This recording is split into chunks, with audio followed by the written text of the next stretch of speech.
அதாவது தமிழில் முரசுன்ற சொல்லு சமஸ்கிருதம் பாலி பிராகிருதத்தில் முரஜுன்னு ஆகும். ஆசீவகம் அப்படின்ற சொல்லு ஆஜீவகம்னு ஆச்சு, அவ்வளவுதான். அந்த மொழியில் அந்த பேர்.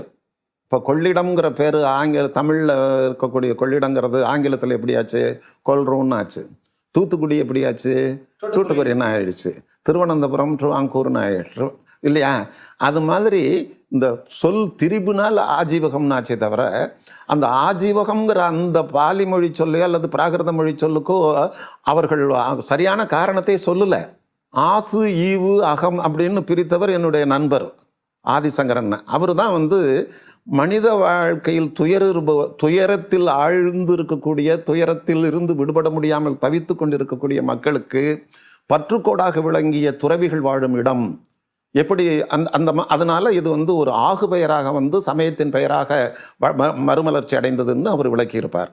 இப்போ அதனால தான் நீங்கள் இந்த அடிப்படையில் பார்த்தீங்கன்னா, இப்போ பௌத்த சமயத்தில் எதுக்கு சரணம்னு சொல்கிறாங்க?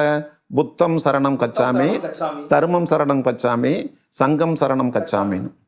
அப்போ சங்கத்தை போய் ஏன் சரணடையணும்? அந்த சங்கத்தை சரணடைவது எப்படி பௌத்தத்தினுடைய அடிப்படைகளில் ஒன்றாக விளங்குகிறதோ அதை போலவே இங்கேயும் துறவிகளை சரணடைதல் இங்கேயும் மரபாக இருக்கிறது. அதனால தான் இன்னைக்கும் சாமிய சரணம் ஐயப்பான்றது, ஐயப்பன் வழிபாட்டில் சாமிய சரணம் ஐயப்பாங்கிறது அந்த செய்தியை உறுதிப்படுத்துகிறது. அதனால ஆசு ஈவு அகம் ஆசிவகம். இந்த தமிழில் முதலாக இந்த ஆசிவகங்கிற பேர் எங்கே வருதுன்னா சிலப்பதிகாரத்தில் தான் வருது. கோவலன் கண்ணகி மறைவுக்கு பிறகு மாதவி மணிமேகலை கோவலனுடைய தந்தை 3 பேரும் பௌத்த மதத்தை தழுவுறாங்க. இப்போ கண்ணகியினுடைய தந்தை, ஏன்னா கோவலனுடைய தாயும் கண்ணகியினுடைய தாயும் அந்த அதிர்ச்சியில் இறந்துடுறாங்க. அதற்கு பிறகு கோவலனுடைய தந்தை மாதவி மணிமேகலை இவங்கெல்லாம் பௌத்தத்தை தழுவுறாங்க. கண்ணகியினுடைய தந்தை ஆசீவகத்தை தழுவுகிறார். அப்போது இதில் என்ன பெரிய கொடுமைன்னா, சிலப்பதிகாரத்தை நமக்கு முன்னே இருந்த பல அறிஞர்கள் படிச்சிருக்கிறாங்க, விளக்கியிருக்கிறாங்க, நூல்கள் நிறைய எழுதியிருக்கிறாங்க. இந்த ஆசீவகத்தை தழுவினான் கண்ணகியினுடைய தந்தை அப்படிங்கிற செய்திக்கு பிறகு மணிமேகலையில் ஆசீவகம் பற்றி வருது, நீலகேசியில் ஆசீவகம் பற்றி வருது, பல பாடல்கள் ஜைன நூல்கள்லேயும் ஆசீவகம் பற்றி வருது.